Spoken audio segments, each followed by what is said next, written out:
नमस्कार, welcome to my channel cooking with Renu वाला।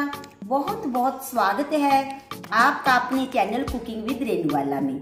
सर्दियों का सीजन है जिसे सेहत बनाने का सीजन कहा है आयुर्वेद में। क्यों इस सीजन में जो हमारी जठा रागिनी है वो तेज रहती है, यानी कि पाचन शक्ति मजबूत होती है। दिन छोटे होते हैं और रातें लंबी होती है, जिसका भोजन को पचने में ज्यादा समय मिल जाता है। तो इस ऋतु में पौष्टिक पदार्थों का सेवन किया जाता है। उसी श्रृंखला में, उसी श्रेणी में तो मेथे के लड्डू आते हैं। मैंने नेट पे बहुत सी रेसिपीज देखी, तो उनको देखने के बाद मैंने नतीजा निकाला कि क्यों ना मैं आयुर्वेदिक पद्धति से, जो सही तरीका है उस विधि से मेथे के लड्डू बनाने आपको बताऊं। तो मेथी के बहुत ही ज्यादा गुण गाए हैं आयुर्वेद में। जो डायबिटीज के लिए फायदेमंद है, वाद नाशक है। जितने भी बाजू रोग हैं, जोड़ों का दर्द, गठिया, उनमें बहुत फायदेमंद है। भूख को बढ़ाने वाला है और हमारे जो बहुत से बाजू के कारण रोग होते हैं उनमें फायदा करता है। तो इसीलिए आज मैं आपको मेथे के लड्डू बनाने सिखाऊंगी। दो तरह के होते हैं, कि मेथी दाना होता है, कि मेथे होते हैं। तो जो मोटे वाले मेथे रहती हैं उसे मैंने लेकर 100 ग्राम लिए हैं। अच्छी तरह धोकर सूती कपड़ा फैलाकर धूप में सुखा लिया था। अगर आपके पास धूप की सुविधा नहीं है तो आप इसे कपड़े से ऐसे रगड़ रगड़ कर साफ कर लें। तो ये मैंने लिया है शुद्ध घी। ये मैंने 100 ग्राम लिया है, देखेंगे कितना लगता है। तो जो मेथी के लड्डू होते हैं मेथे के, उसमें हमें सिर्फ वही चीजें मिलानी चाहिए जो हमारी वायु का नाश करती है, शरीर को पौष्टिकता प्रदान करती है। तो कई लोगों ने क्या करते हैं कि इसमें और भी बहुत इंग्रेडिएंट जो जच्चा बच्चा के लिए होते हैं वो ऐड कर लेते हैं, वो नहीं मिलाई जाती। ये बुजुर्गों के लिए बहुत फायदेमंद होते हैं, क्योंकि मिडिल एज में जो हमारी बाजू है वो ऑटोमेटिकली बढ़नी शुरू हो जाती है, बाद बढ़ती है, जिससे हमारी पाचन शक्ति भी कमजोर होती है। ये जो 100 ग्राम मेथी है वो मैंने इसमें डाल दिया। ये बिल्कुल सूखे हैं, धूप में सुखा कर रखे हैं। तो इसे हमें पीसकर पाउडर, हमने मेथों को, जो मेथे थे उसे कंटेनर में मिक्सी में चलाकर बिल्कुल फाइन पाउडर बना लिया है। बिल्कुल आटे जैसा बनाना है आपने, बारीक पाउडर। तो जो मेथी होती है जो तसीर में गर्म होती है, इसकी तसीर गर्म होती है, इसलिए जोड़ों के दर्द में, गठिया में, जितने भी वायु रोग हैं उनमें लाभदायक होता है इसका सेवन। तो मैं बिल्कुल आपको सही जो आयुर्वेदिक शास्त्र है उसी के मुताबिक इसे, इन लड्डुओं को बनाना सिखाऊंगी। जब भी किसी चीज में शुद्ध घी डाला जाता है तो उससे क्या होता है कि जो उसकी तसीर है, गर्म तसीर है, वो ठीक हो जाती है, ज्यादा गर्मी निकल जाती है घी में रखने से। देखिए हमने बिल्कुल महीन इसका पाउडर बना लेना है। तो हमने ये बना लिया है बिल्कुल आटे जैसा फाइन। अब आपने कोई भी ढक्कनदार डिब्बा लेना है, उसमें इसे निकाल लेना है। ये जो मेथी दाना, मेथे और मेथी दाना दोनों में मैं आपको बता रही हूँ फर्क क्या होता है। जो मेथे होते हैं वो मोटे होते हैं। लड्डू बनाने के लिए हमेशा मेथों का ही प्रयोग किया जाता है, मेथी का नहीं किया जाता। जैसे हम हरी सब्जी मेथी की लेके आते हैं, उसमें भी दो तरह के रहते हैं ना। एक मेथी रहती है थोड़े डार्क कालेपन लिए हुए पत्ते, उस पर ये मेथे लगती हैं। एक होती है मेथी, उसके पत्तों की शेप आगे से गोल गोल होती है और उसका रंग लाइट होता है। उस पर पीले फूल आते हैं, सरसों के जैसे सरसों पे आते हैं। तो जो हम आयुर्वेद में प्रयोग करते हैं बाद रोगों के नाश के लिए, दमन के लिए, तो उसमें मेथों का ही प्रयोग किया जाता है। एक घरेलू उपाय मैं आपको और भी बता रही हूँ। जो लोग डायबिटीज से, जोड़ों के दर्द से, गठिया से परेशान हैं, वो एक आधा चम्मच, पहले आधा चम्मच से शुरू करें। आधा चम्मच जो हमने मेथे प्रयोग किए हैं वो इतने, आधा चम्मच लेकर रात को किसी भी कांच के गिलास में डालकर डिबो दें। सुबह वो फूल जाएंगे। उनको खाली पेट चबा चबा कर खा लें। ऊपर से जिस पानी में हमने भिगोए थे वो पानी का भी सेवन कर लें। ऐसा आप 1 महीना 15 दिन अपने रोग के मुताबिक कीजिए तो आपको बहुत राहत मिलेगी। ये डायबिटीज में भी फायदा करेगा, जोड़ों के दर्द में, गठिए में और बहुत से तमाम पेटों के रोगों में भी। और इसकी ये याद रखना है, जो तसीर है वो गर्म होती है। आपने अपने शरीर की प्रकृति को देखकर इसका सेवन करना है। अगर आपकी पित्त प्रकृति है तो आप इसे और भी थोड़ी मात्रा में प्रयोग कीजिए। और उसके साथ अगर जिन लोगों का पित्त बढ़ता है, पित्त प्रकृति है, तो उन्हें मेथी दाने का कम प्रयोग करना चाहिए। और अगर कर रहे हैं तो ठंडी चीजों का भी सेवन करना चाहिए, जैसे छाछ, संतरे वगैरह दिन में, ताकि वो पित्त को बढ़ाए ना और हमारे ऐसे रोगों का शमन भी हो सके। तो देखिए हमने बातों ही बातों में इसका महीन पाउडर बना लिया है। अब हमने जो शुद्ध घी है वो मैंने मेल्ट करके रखा है। इतना डालना है कि उसमें जो डूब जाए। मैंने 100 ग्राम लिया था, देखते हैं कि कितने में जो मेथी का पाउडर है हमारा वो डूबता है। ये देखिए ऊपर तक आ रहा है हमारा, ये अच्छी तरह से डूब गए हैं। बस इतना ही डालेंगे। अब आप देख लीजिए आधा लगा होगा, आधे से थोड़ा ज्यादा लग गया होगा। बस आपने डिबोना है कि जिसमें अच्छी तरह से डूब जाए। इससे क्या होगा कि इसकी जो रासायनिक क्रिया होती है घी के साथ मिलकर इसकी तसीर थोड़ी कम गर्म हो जाएगी, कड़वापन निकल जाएगा और भी इसके बहुत से शुद्ध घी डालने में इसमें और भी गुण बढ़ जाएंगे। आयुर्वेद में ऐसा कहा गया कि शुद्ध घी डालकर ही इसे रखा जाता है। इसे आप कम से कम 3 दिन रखना होता है और ज्यादा से ज्यादा घी डालकर आप 7 दिन तक इसे रख सकते हैं। 7 दिन से ज्यादा नहीं रखा जा सकता और 3 दिन से कम नहीं रखना चाहिए। तो मैं इसीलिए मैं ढक्कनदार डिब्बा लिया था, ताकि इसमें कोई जीव जंतु ना जाए, कोई मच्छर वगैरह। तो इसे मैं बंद करके 3 दिन के लिए रख दूंगी, क्योंकि हमने थोड़ी मात्रा में बनाए नहीं है। 7 दिन भी रख सकते हैं अगर थोड़ी मात्रा में। तो आगे का प्रोसीजर करेंगे फिर रखने के बाद। जो मेथी के दाने पीसकर हमने घी में रखे थे उसे रखे हुए 3 दिन हो गए हैं। तो आज हम आगे का प्रोसीजर करेंगे क्या है। तो मैं बाकी के इंग्रेडिएंट जो हमें इसमें चाहिए वो बता रही हूँ। हमें टोटल 500 ग्राम घी लगेगा। तो थोड़ा सा तो हमने मेथी दाने में मिला लिया था, मैंने तोल कर रख लिया था बैठ करके, और जो भी है जितना भी इसमें खप गया ठीक है। बाकी टोटल 500 ग्राम था। तो आप देख लीजिए इसमें कितना लगा है। तो उसी घी में मैंने 100 ग्राम लिया था ना उस दिन, तो उसी में मैंने और डालकर इसका टोटल 500 ग्राम बना लिया है। ये आधा किलो मेरे पास है देसी खांड, आधा किलो गेहूं का आटा, और ये आपने सभी मेवे 50-50 ग्राम लेने हैं। 50 ग्राम नारियल, बादाम, काजू, चिरौंजी।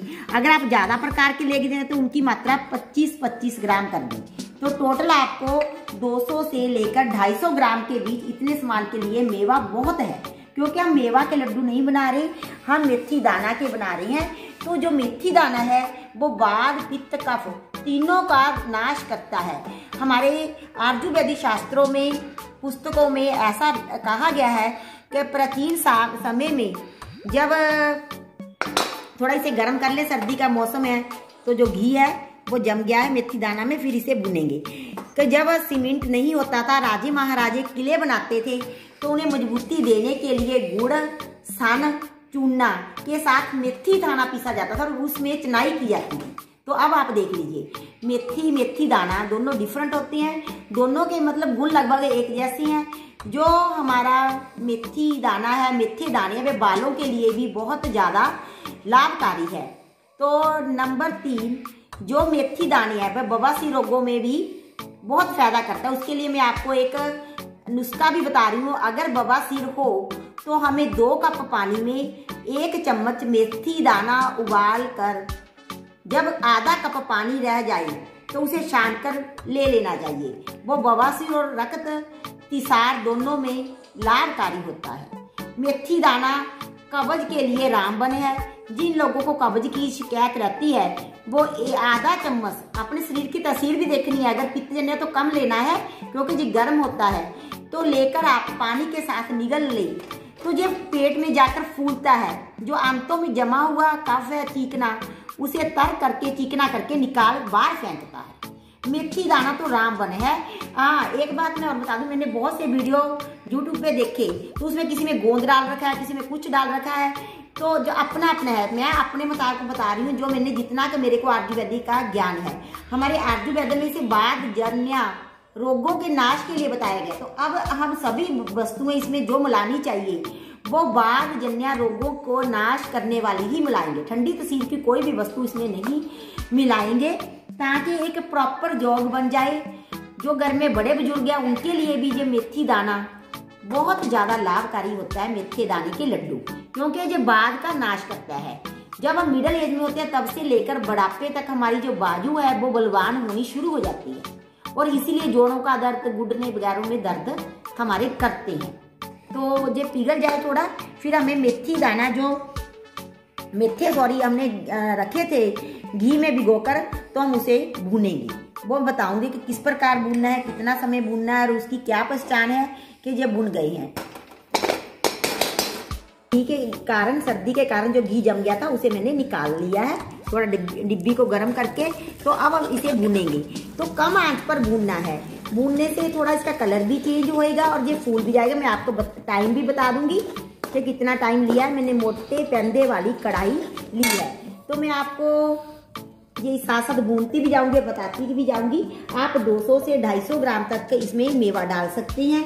काजू, पिस्ता, अखरोट गिरी, बादाम, और मैंने लिया खोपरे का ये चूरा। ये इसे डेजिकेटेड कोकोनट बोलते हैं। जो किराने की दुकान पर मिल जाता है। मेरा टोटल जो ड्राई फ्रूट है वो 200 ग्राम है। 2 टेबलस्पून मैंने अजवाइन लिया है। अजवाइन भी बहुत फायदा करती है बाजू रोगों में।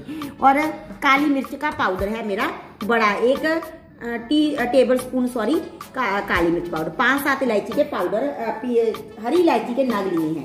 इसे हम पीस लेंगे। इससे जो खुशबू है वो अच्छी आएगी, और इलायची वैसे भी बढ़िया होती है।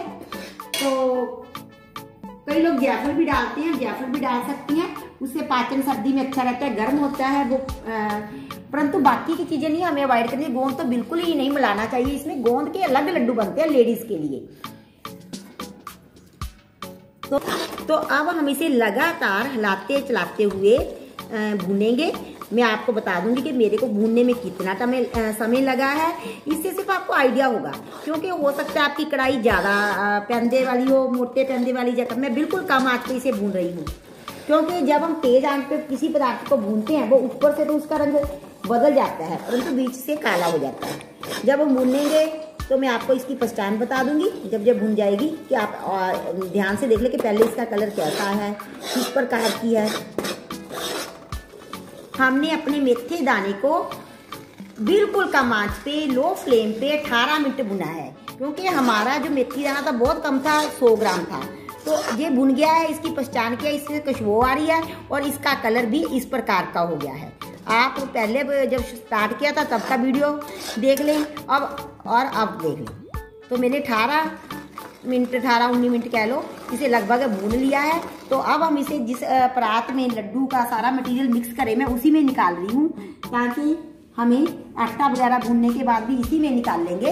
ये अच्छी तरह हमें सुविधा रहे।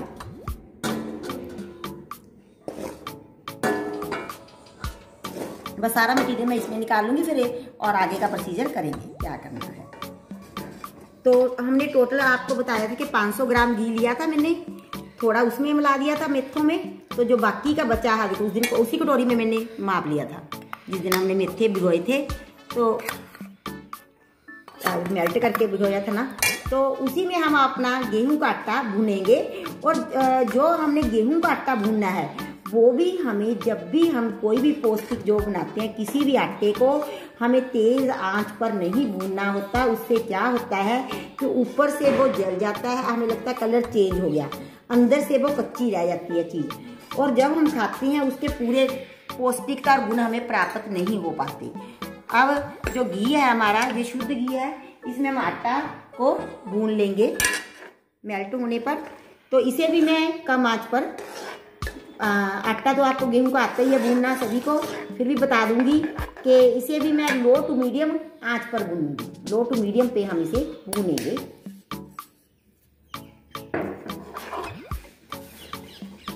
हमने सर्दियों के और भी बहुत से पौष्टिक जो डाल रखे हैं। गेहूं गोंद के लड्डू जो न्यू बॉर्न बेबी की मदर होती है उसके लिए, और सर्दियों में आप वैसे भी बनाकर लेडीज खा सकती हैं कि किस प्रकार से कितनी मात्रा कमर कस की, गूंद की। और बच्चों के लिए खोए और गेहूं के आटे की पिन्नियाँ डाल रखी हैं, जो हमारे पंजाब में पिन्नी बोलते हैं, कि बच्चों के लिए सर्दी में जो लड्डू बनाए जाते हैं। गेहूं का आटा और खोया डाल के, चावलों की पिन्नियाँ 2 प्रकार की। तो हमने लोहड़ी के लिए जो हमारे पंजाब में स्पेशल चीज़ें बनती हैं उसकी अलग से प्ले लिस्ट है। आप मेरे चैनल पे विजिट करके उस प्ले लिस्ट को खोल कर सभी चीज़ें दे सकते हैं। हमने घरेलू च्यवनप्राश भी डाला है, क्योंकि बच्चों को जब हम देते हैं तो उसमें ज़्यादा प्रकार की चीज़ें नहीं ऐड करते। और दूसरी रही बात कि आप घर में आसानी से बना सकें, नहीं तो च्यवनप्राश बनाना बहुत ही मुश्किल काम है। उसमें बहुत से इंग्रेडिएंट लगते हैं और एक चाशनी में, ये मैंने बिना चाशनी के कम इंग्रेडिएंट में कि बच्चे भी खा सकें, आसानी से आप बना भी सकें, उस बात को ध्यान में रखकर बनाया है। आंवले की चटनी वगैरह जो भी पौष्टिक चीज़ें सर्दी में सेवन योग्य पदार्थ हैं वो सभी मैंने डाली हैं। तो अब हम इसे भूनेंगे इस प्रकार हलाते चलाते हुए। सर्दी में पीने योग्य खसखस वाला दूध, केसर वाला दूध किस प्रकार से बनाएं वो भी डाल रखा है। केसर वाला दूध सर्दी बुखार जुकाम होने पर, सर्दी लगने पर, निमोनिया होने पर किस प्रकार से आप दे सकते हैं। जो दूध है खसखस वाला, केसर वाला, वो ड्रिंक्स की प्ले लिस्ट है, उसमें से आप निकाल कर देख सकते हैं। इस प्रकार हमने कलछी मारते हुए हमें आधा घंटा हो गया, 35 मिनट हो गया इसे भूनते हुए। तो देखिए पहले के कंपैरेटिवली इसका कलर भी चेंज हो गया है। ऐसे लगातार हमने भूनना होता है और ये घी भी छोड़ गया है। और सबसे थर्ड पॉइंट क्या होता है, घी छोड़ देता है, खिलमा खिला हो जाता है, देखिए फूला फूला सा, और इसमें से खुशबू आने लगती है भुने हुए आटे की। देखिए कितना घी छोड़ दिया है, आप देख लीजिए ध्यान से। बेटे को बोले कि कैमरा अच्छी तरह से दिखा दिया, आपको घी ऊपर आ गया है क्लोज करके। तो कलर चेंज हो गया है, खुशबू आनी शुरू हो गई, तो घी छोड़ दिया है। तो टाइम का तो कई बार ऐसा था 5-10 मिनट इधर उधर हो जाता है, कि हो सकता है आपकी कढ़ाई पतले तले वाली हो, सरफेस भारी ना हो, या मेरी ज़्यादा भारी हो। ये कुछ भी मतलब कि आपको आइडिया दे रही हूँ, तो आपको तीनों चीज़ों से पहचान जाएगी। आपको खुशबू आने लगेगी, कलर चेंज हो जाएगा। अब हमारा ये अच्छी तरह भुन गया है। गैस का बर्नर हम बंद कर देंगे और जो मेवे है इसको साइडों पे कर देंगे, कि जब नीचे ही उतार लेंगे, क्योंकि बीच में जो कढ़ाई रहती है वो ज़्यादा गर्म रहती है। तो उधर हम क्या करेंगे, इसे भी हम ऐसे नीचे उतार के भी आपने इसे हिलाना होता है, नहीं तो जो कढ़ाई गर्म है उससे वो बीच से ज़्यादा जल जाएगा, तो अच्छे नहीं बनेंगे हमारे लड्डू। इसलिए हमें ऐसे 5-10 मिनट ऐसे इस प्रकार से दोनों काम साथ साथ हो जाएंगे। एक तो ये ठंडा भी हो जाएगा और जल भी नहीं पाएगा, कढ़ाई काफ़ी गर्म रहती है। देखिए हाँ, एक बात मैं भूल गई, मैंने नीचे तार और अभी हमारी कढ़ाई गर्म है, अजवाइन डाल देंगे ताकि ये भी भुन जाए। इसके साथ अच्छी तरह भुननी शुरू होगी। गर्म की काफ़ी और काली मिर्च पाउडर, ये दोनों चीज़ें मैंने इसमें ऐड कर दी है। काफ़ी गर्म है, देखो जी छन छन करनी कैसे बुलबुले उठ रही हैं, चैं चैं की आवाज़ आई है। और इसे अच्छी तरह भून लेंगे। काली मिर्च को जब शुद्ध घी में भुना जाता है तो आई साइड के लिए बहुत बढ़िया होती है। तो डाइजेशन के लिए अजवाइन होती है और ये बाजू रोगों का भी नाश करती है। तो इसलिए इसमें अजवाइन और काली मिर्च मिलाई जाती है, ताकि हमारा जो पौष्टिक जो हम बना रहे हैं वो पूरी तरह से वात जन्य रोगों का नाश कर सके और हमारे सभी अंगों में से बाजू निकाल बाहर फेंके। हम ठंडा करने के लिए रख देंगे आटे को, और उधर हम जो हमारे ड्राई फ्रूट्स है, इलायची है, इसे भी कंटेनर में डाल लेंगे। काजू है, बादाम है और पिस्ता है, इस सभी का हम पाउडर बना लेंगे। तो मैंने बताया टोटल ड्राई फ्रूट्स आपको, जो नारियल है वो तो ऑलरेडी ही हमारा पाउडर है। इस प्रकार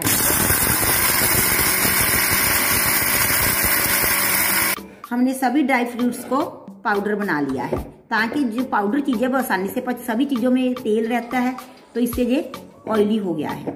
तो उधर हमने जो आटा भून कर रखा है, ताकि हमें मलाने में सुविधा हो सके, उसे हम उस मेथो वालों में ही निकाल लेंगे, क्योंकि जब हम चीनी ऐड करेंगे ताकि हम अच्छी तरह एक सार इसे कर सके। और ठंडा भी जल्दी हो जाएगा। ठंडा बिल्कुल ठंडा नहीं करना होता हमने, तो नहीं तो चीनी ऐड नहीं कर पाएंगे। इतना ठंडा करना होता है जिसे लूक बारम बोलते हैं और गुनगुना बोलते हैं, हम हाथ से छू सकें, चीनी को आसानी से मला सके। ज़्यादा ठंडा बिल्कुल नहीं करना होता। मैंने गर्म गर्म इसलिए डाल दिया इसमें, ताकि जो हमारी मेथी है वो अच्छी तरह इसमें भुने हुए मेथी हैं। देखिए अब आपको मालूम हो रहा होगा ना मेथियों का कलर कितना कालेपन में हो गया है। ठंडा होने पर दिखाई देना तब पीले पीले थे, कि इतना हमने भूनना होता है। और भूनना सभी चीज़ों को हमने कम टेम्परेचर पर होता है, लो फ्लेम पर, ताकि उसकी पौष्टिकता बरकरार रहे। अगर तेज आंच होगी तो उसके पौष्टिक गुणों का ह्रास होता है, वो जल जाते हैं, पौष्टिक गुण, पौष्टिक तत्व जल जाते हैं।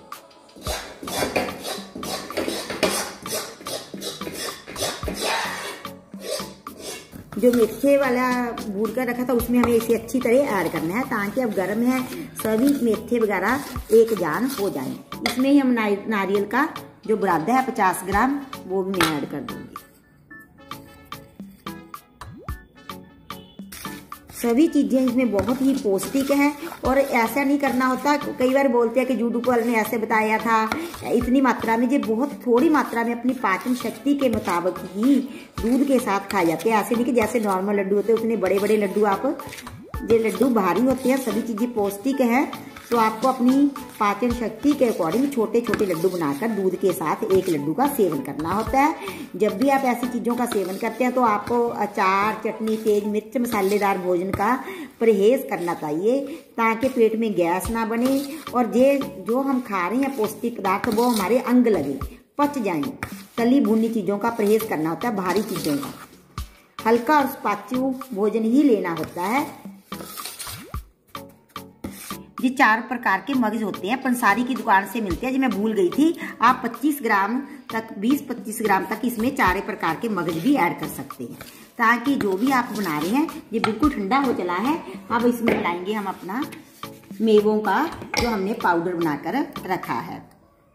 जो पंसारी के जहाँ जाते हैं तो खरबूजे के, तरबूज के और खीरे के, घैया के, वो इस प्रकार से 4-5 तरह के उनके मिक्स बीज रहते हैं, जो हम अपने पौष्टिक जो भी लड्डू बनाते हैं, जो बनाते हैं घर में, देसी आयुर्वेदिक दवाइयाँ बनाते हैं, उनमें डालते हैं। तो अपने आप खुद ब खुद वो दे देते हैं जब भी आप बोलते हैं। तो अब हमने जो भी पाउडर बनाया था मेवों का वो डाल दिया है। इसमें तो ऑयल खुद ही बहुत है, घी तेल। तो अब हम फटाफट अपने लड्डू बांधेंगे, ताकि ज़्यादा ठंडा ना हो जाए, सर्दी का सीजन है। अगर ज़्यादा ठंडा हो गया तो हमें दिक्कत आएगी। तो रही दूसरी बात, ना था उसमें काफ़ी घी लगा हुआ है, तो उसमें हम चीनी डालकर ऐसे उसे उतार लेते हैं। किसी भी चीज़ को वेस्ट करने में कोई फायदा नहीं है, क्योंकि हमें बर्तन साफ करने में दिक्कत आएगी और हमारी वेस्टेज भी जाएगी। तो देखिए बिल्कुल खुश्क हो गया है। तो अब हम फटाफट इसमें ऐड कर लेंगे। जो देसी खांड है वे पतंजलि की भी आती है और पंसारी के जहाँ भी मिल जाती है। बुरा अलग चीज होती है और देसी खांड अच्छी होती है सेहत की दृष्टि से। ये कलहाड़ी पर बनती है, इसमें केमिकल नहीं रहता। जो गांवों में अच्छी तरह बनाते हैं देसी तरीके से। देसी खांड लेकर आएंगे, उसे आप अच्छी तरह छान लें। कई बार उसमें वो चींटियाँ वगैरह भी रहती हैं ना मीठे के कारण। तो अब हम इसे अच्छी तरह मिक्स कर लेंगे हाथों से और इसके फटाफट छोटे छोटे लड्डू तैयार करेंगे। आप इसे मिक्स कर लीजिए। जो हमने घी लिया था बिल्कुल सफिशिएंट है। हमारे जो लड्डू है बहुत आसानी से बंध जाएंगे, इसमें कोई दो राय नहीं है। इतना ही घी आपको लेना है। थोड़ा कम चाय ले ले, 450 ग्राम, और 400 ग्राम भी चल सकता है अगर घर का घी हो। अच्छी उसमें चिकनाहट रहती है। हमने सभी चीज़ों को अच्छी तरह मिक्स करने के पश्चात इसके लड्डू बनाने शुरू कर लिए हैं। आप भी इस प्रकार से छोटे छोटे लड्डू बांधिए और दूध के साथ रात को सोने से पहले या सुबह खाली पेट नाश्ते के रूप में एक लड्डू का प्रयोग करिए। अगर आपने बाद में कोई खाना वगैरह खाना तो 1 घंटे बाद उसका सेवन करें। खाने भोजन 1 घंटे बाद करें, तो ताकि जो लड्डू है आपको अच्छी तरह अंग लग सके। तो हम देखिए इस प्रकार से लड्डू बांध रहे हैं। एक कुछ हमने बाउल में निकाल दिए क्योंकि इसमें हमारा मटेरियल पड़ा है। तो कुछ परात में फिर जब सभी बना लेंगे, बांध लेंगे, तो आपको प्रॉपर दिखाएंगे कि किस प्रकार से बने हैं। ये लड्डू खाने में कड़वे होते हैं क्योंकि मेथे कड़वे होते हैं। तो इसीलिए दूध के साथ थोड़ी मात्रा में सेवन किए जाते हैं, परंतु है इतने लाजवाब सेहत के लिए कि बस पूछिए मत। इतना गुणों का खजाना है, गुणों से भरपूर है कि बस जो अगर इतने भी लड्डू खा ले तो समझिए शरीर का कायाकल्प हो गया। अब हमने अपने सारे लड्डू बांध लिए हैं। आप भी मेरे तरीके से मेरी रेसिपी को फॉलो करते हुए इस प्रकार लड्डू बनाएं और कमेंट बॉक्स में कमेंट डालकर मेरे को बताएं कि मेरी रेसिपी कैसी लगी। अब हम मिलेंगे अपनी नेक्स्ट रेसिपी में, तब तक के लिए बाय बाय, शुक्रिया, धन्यवाद।